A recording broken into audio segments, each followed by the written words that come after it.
لا الہ الا اللہ وحدہ لا شریک لہ لہ الملک ولہ الحمد وہو علی کل شیء قدیر. ابھی کوئی جہاز ہچکولے نہیں کھا رہا ہے. 100 دفعہ صبح یہ پڑھ لو، 100 دفعہ شام کو یہ پڑھ لو، بیٹھ کے پڑھ لو، چلتے پھرتے پڑھ لو.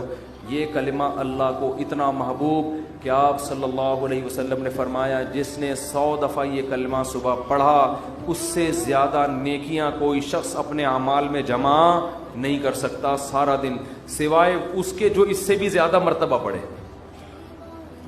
تو بہت یہ اللہ کو محبوب کلام ہے. کتنا پیارا، لا الہ الا اللہ، اللہ کے سوا کوئی عبادت کے لائق نہیں ہے. وحدہ، تنہا ہے. لا شریک لہ، اس کے ساتھ کوئی شریک نہیں ہے. لہ الملک، اسی کی بادشاہی. ولہ الحمد، وہی قابل تعریف. وہو علی کل شیء قدیر. اور یحیی و یمیت بھی درمیان میں لگا سکتے ہیں، اور وہ ہر چیز پر قدرت رکھتا ہے. یحیی و یمیت، وہی موت دیتا ہے، وہی حیات.